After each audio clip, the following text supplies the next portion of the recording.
Quentin et ses partenaires sont fiers de vous présenter les balados Lire en relation. Aujourd'hui, épisode 3. Promets-moi de m'écouter avec Jessica Jansen. Chargée de cours et doctorante en littérature canadienne comparée à l'Université de Sherbrooke, Jessica Jansen s'intéresse aux littératures autochtones féminines au Québec et à l'éthique de l'écoute.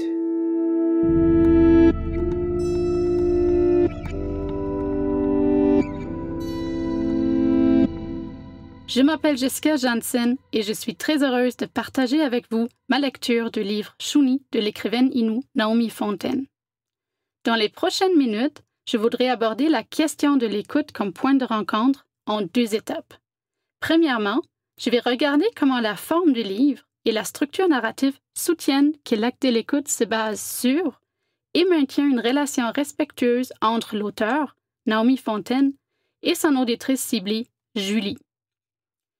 Et deuxièmement, je vais regarder comment l'acte de l'écoute permet à Julie d'apprendre à connaître la communauté de Ouahat d'une perspective qui dépasse les statistiques et les préjugés. Mais avant de commencer, je prends quelques instants pour la reconnaissance territoriale et mon introduction personnelle. Je tiens d'abord à souligner que Sherbrooke, où cet épisode a été produit, fait partie du territoire traditionnel non cédé de la Confédération des Abénaquis et des Wabénaquis. Dans le cadre de ce projet, le volet académique du Salon du Livre des Premières Nations, je tiens aussi à souligner que je suis une doctorante et chargée de cours allochtone, blanche, originaire de l'Allemagne. Dans mon projet de recherche à l'Université de Sherbrooke, j'explore l'écriture des femmes autochtones contemporaines au territoire que nous appelons aujourd'hui le Québec. Je suis consciente que ma fonction universitaire vient avec certains privilèges. Par exemple, l'invitation à participer à ce projet numérique. On m'accorde ainsi un espace assez important pour partager mes réflexions sur les littératures autochtones avec un large public, et je suis honorée que je puisse contribuer à ce projet. Néanmoins, je vous confie que je ne suis pas une experte en littérature autochtone. En tout cas, je ne me considère pas comme experte. Pour moi, ce sont les auteurs autochtones qui sont les experts de leurs œuvres littéraires. Et ce que je peux faire comme chercheuse allochtone, c'est promouvoir ces littératures et offrir ma lecture sans toutefois l'imposer. Rappelons-nous que ce balado vise à démontrer l'importance de nous placer en relation avec les textes que nous lisons, étudions et enseignons. C'est avant tout dans cette perspective que j'ai choisi le thème pour cet épisode. L'écoute comme point de rencontre dans Shuni de Naomi Fontaine. Quand j'ai lu Shuni pour la première fois, j'étais tout de suite prise par un paragraphe au début du livre où Fontaine imagine la première rencontre avec son amie d'enfance, Julie. C'est une jeune Québécoise, la fille de l'ancien pasteur à Ouahat, qui revient à la communauté Innu pour y travailler comme missionnaire. Ce paragraphe marquant se lit comme suit.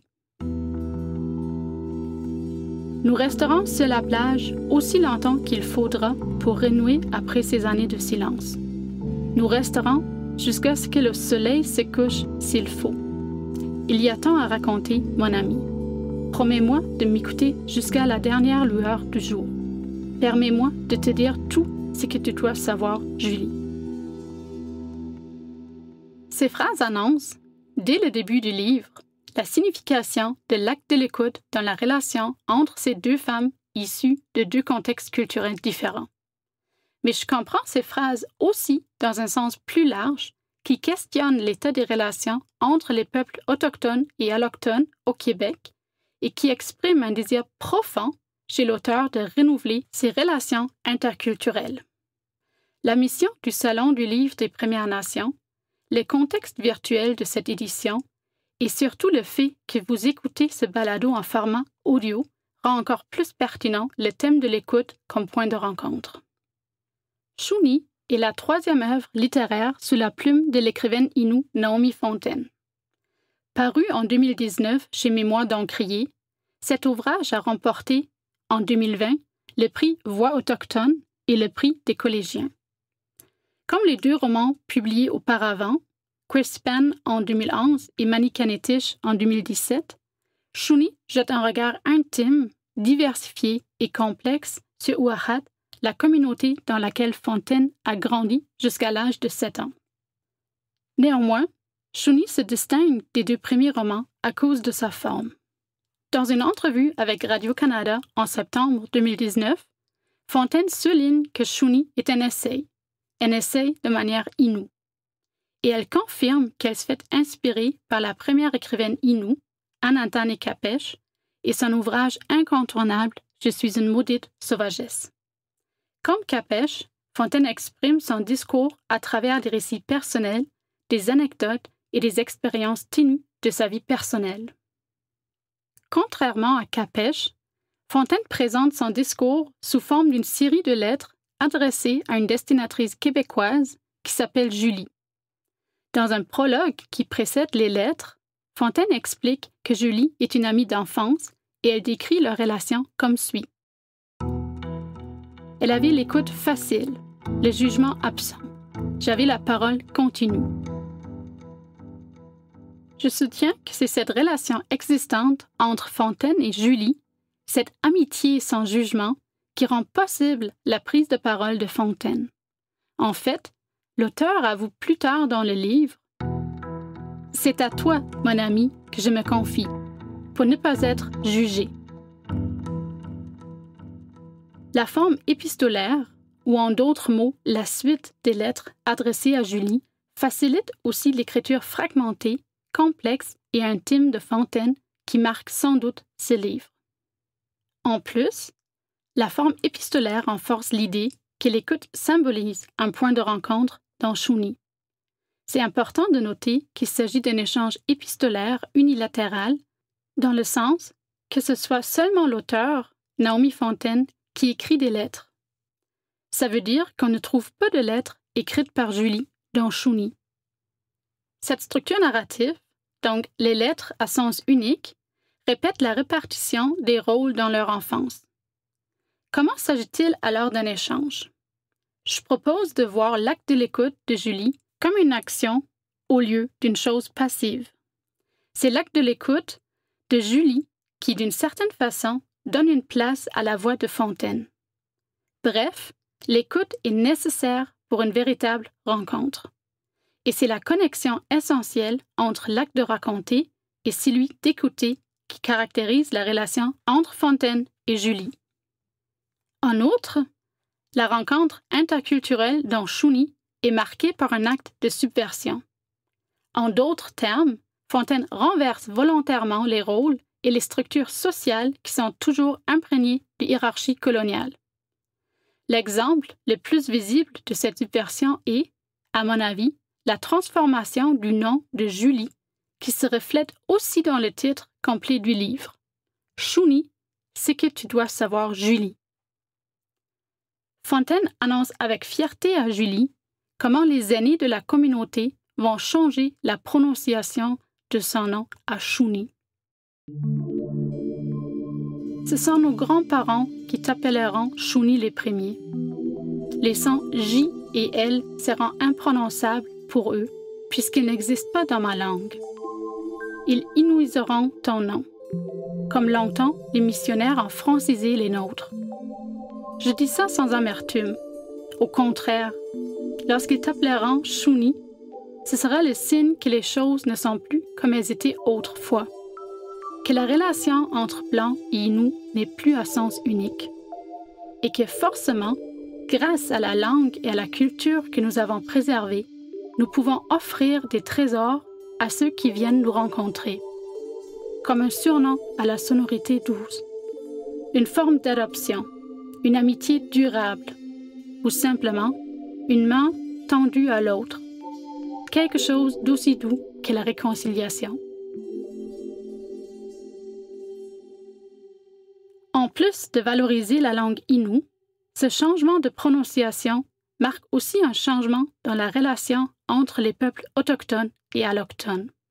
En fait, Fontaine imagine comment la valorisation de la culture et des savoirs Innu transforme cette relation à sens unique marquée par l'oppression des peuples autochtones dans une relation mutuelle.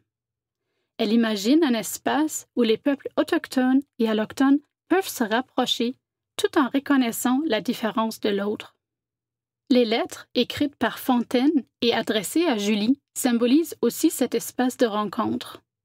C'est un espace où Fontaine peut explorer sa culture sans avoir peur de jugement et où elle peut dresser une image de sa communauté qui est absente des discours dominants. Fontaine utilise alors ces lettres pour faire connaître sa communauté, sa culture et son peuple à Julie, et par extension aux Québécois. Shuni témoigne d'un fort sentiment d'affirmation culturelle de la part de l'auteur.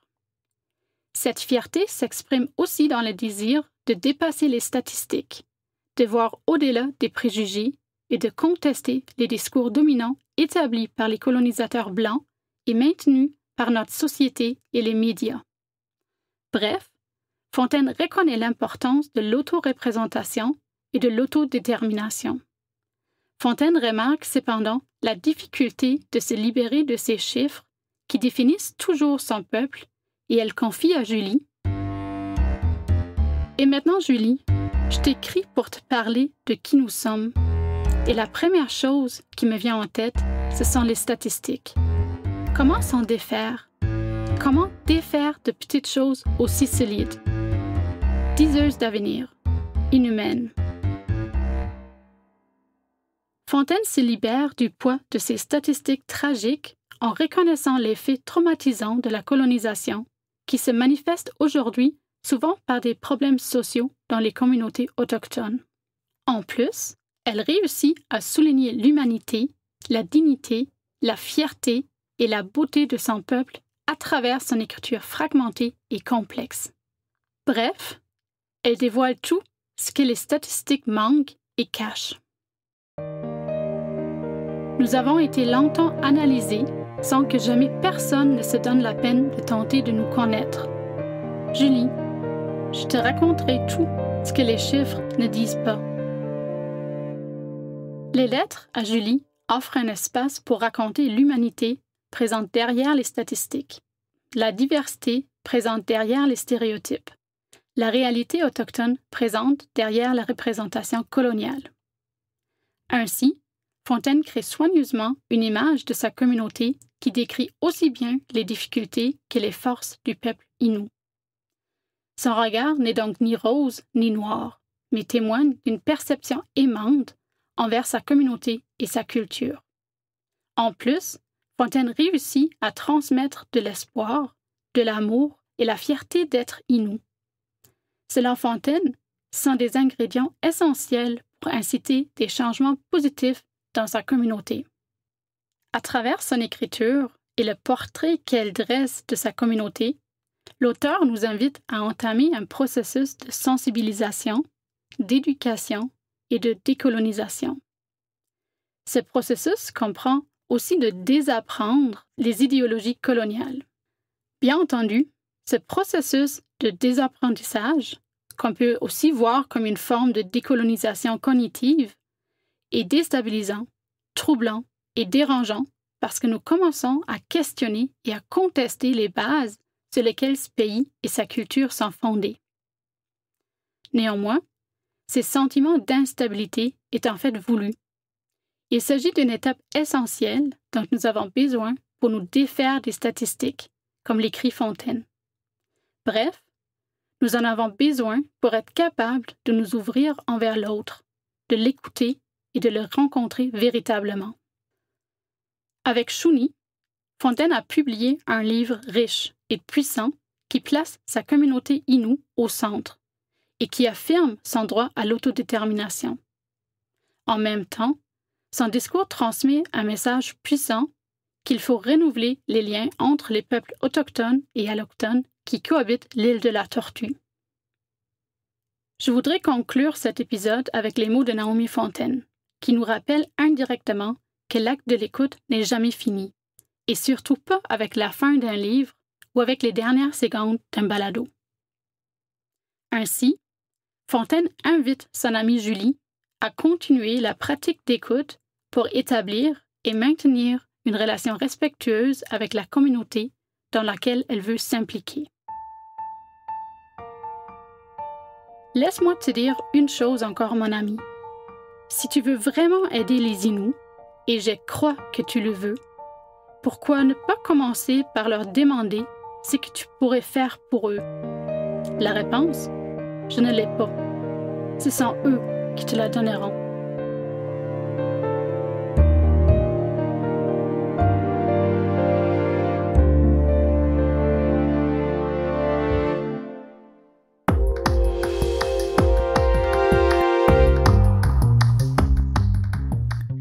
Cet épisode de balado vous a été offert dans le cadre du 9e Salon du Livre des Premières Nations, une réalisation de Kwayatonk avec l'appui de l'Université de Regina, du Conseil de recherche en sciences humaines du Canada, du Conseil des arts du Canada, du gouvernement du Canada et du gouvernement du Québec. Le 9e Salon du Livre des Premières Nations vous est présenté par Énergex Énergie Renouvelable, la Caisse des Jardins de Wendake et Hydro-Québec. Recherche et présentation, Jessica Jansen. Musique et montage, Marc Vallée. Coordination, Marie-Ève Bradette. Kwahiatonk, marquer l'imaginaire.